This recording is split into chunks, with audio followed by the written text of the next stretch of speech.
सफलता की कहानी। एक बार की बात है, एक व्यक्ति जो कम पढ़ा लिखा था नौकरी के लिए एक दफ्तर में गया। काम था साफ सफाई का।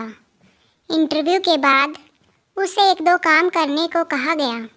लड़का गरीब था और उसे नौकरी की ज़रूरत भी थी, तो उसने बड़ी ही लगन से वो काम किया।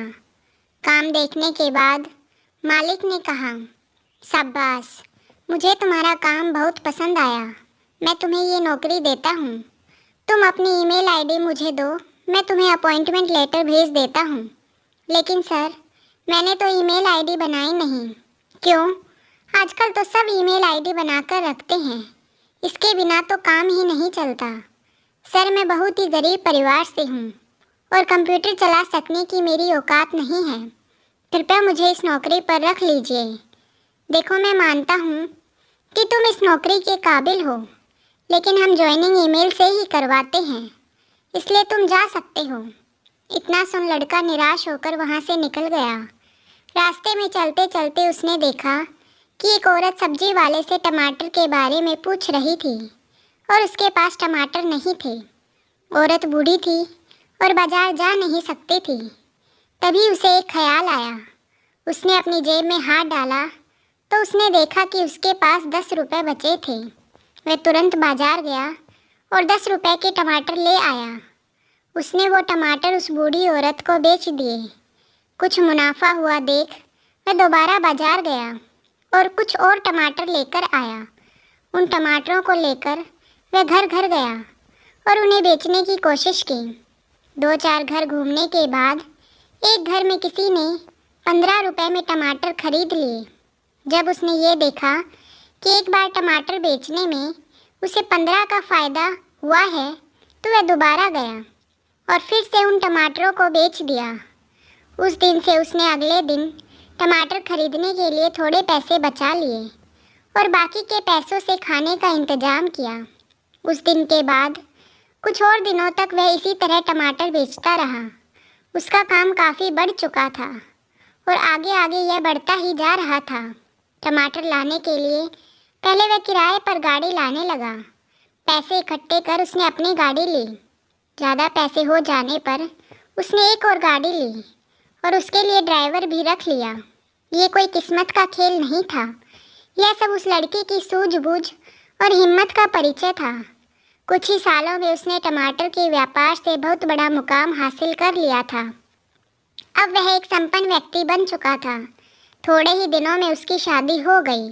शादी किए कुछ वर्षों बाद ही उसके घर में बच्चों की किलकारियाँ गूंजने लगी। अब उसे किसी भी चीज़ की परेशानी नहीं थी।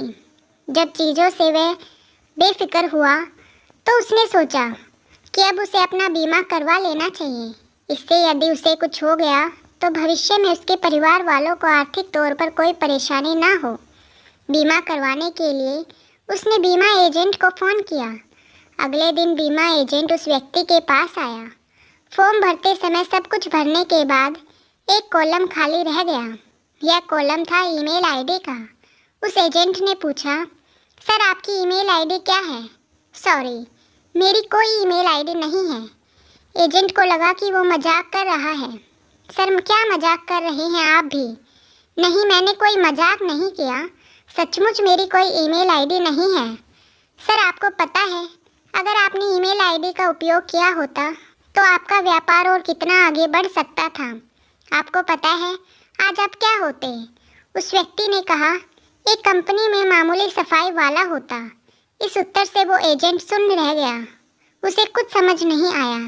तब उस व्यक्ति ने उसे अपनी कहानी सुनाई, जिसे सुन एजेंट को ये एहसास हुआ कि इंसान के अंदर इच्छा हो तो वह कुछ भी हासिल कर सकता है और इसके लिए ज़रूरी नहीं कि उसके पास सभी साधन मौजूद हों। दोस्तों, ऐसी ही परिस्थितियाँ हमारे जीवन में भी कई बार आती हैं। तब हमें लगता है कि काश अगर ये चीज़ हमारे पास होती तो आज हम कहीं और होते। लेकिन ऐसा कुछ नहीं होता। हमें अपना नज़रिया बदलने की ज़रूरत है। हो सकता है वो चीज़ भगवान ने हमें इसलिए ना दी हो कि हम उससे ज़्यादा प्राप्त करने के काबिल हों, परंतु हम ज़्यादा पाने का प्रयास ना करके मौके तलाशते रहते हैं जो हमें आगे बढ़ा सके। एक बार खुद कोशिश तो करो, अपना नज़रिया बदल कर तो देखो, उस विचार को अपने मन में तो लाओ। छोड़ दो रोना उस चीज़ के लिए जो तुम्हारे पास नहीं है और बदल दो दुनिया को उन चीज़ों से जो तुम्हारे पास है। अगर तुम आज हार नहीं मानोगे तो आने वाला कल तुम्हारा होगा, और यदि तुमने आज हार मान ली तो आने वाला कल कभी नहीं आ पाएगा। हालातों को दोष देना छोड़िए, कदम बढ़ाइए। अगर आपको हमारी ये कहानी पसंद आए तो हमारे चैनल को लाइक, शेयर और सब्सक्राइब ज़रूर करें, और ऐसी ही प्यारी कहानियाँ सुनने के लिए हमारे चैनल से जुड़े रहें। धन्यवाद।